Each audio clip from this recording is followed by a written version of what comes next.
After watching previous video, now we can solve questions using the knowledge.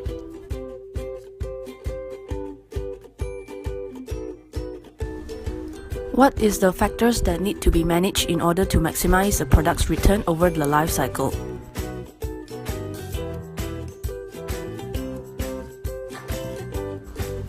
The first factor is to design cost out of the product.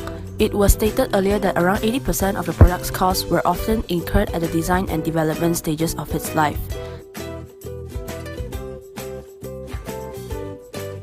Decisions made then commit the organization to incurring the cost at the later date because the design of the product determines the production method and the number of components. It is absolutely important so that design teams do not work in isolation but as part of a cross-functional team in order to minimize costs over the whole life cycle.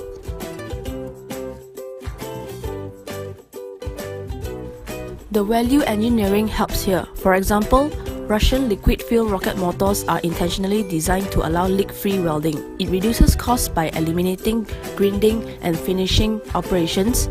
Next is to minimize the time to market. In a world where competitors watch each other keenly to see what new products will be launched, it is vital to get any new product into the marketplace as quickly as possible. The competitors will monitor each other closely so that they can launch rival products as soon as possible in order to maintain profitability. It is important so the first organization to launch its product as quickly as possible after the concept has been developed so that it has as long as possible to establish the product in the market and to make a profit before competition increases.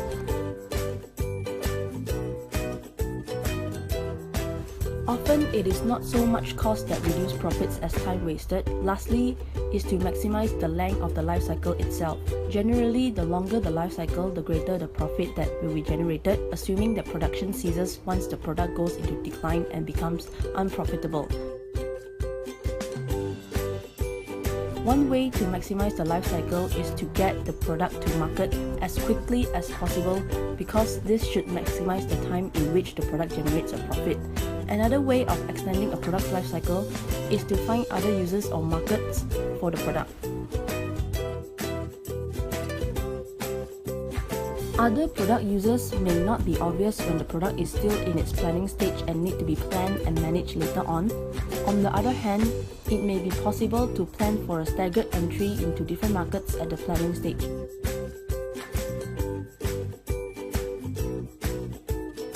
Many organizations stagger the launch of their products in different world markets in order to reduce costs, increase revenue, and prolong the overall life of the product. A current example is the way in which new films are released in the USA months before the UK launch. This is done to build up the enthusiasm for the film and to increase revenues overall.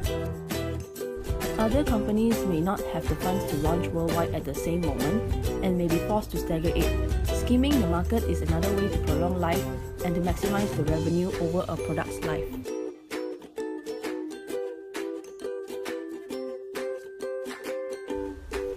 What is the difference between product life cycle and life cycle costing?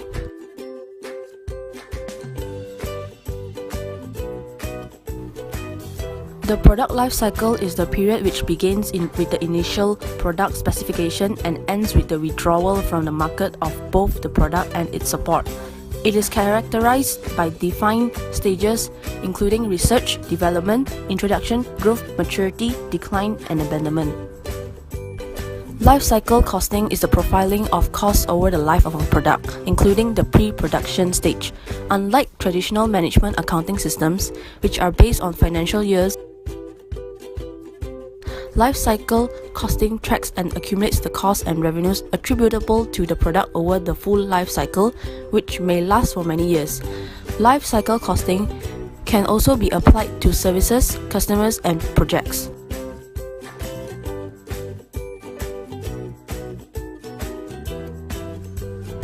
Thanks for watching and hope now you understand better about life cycle costing.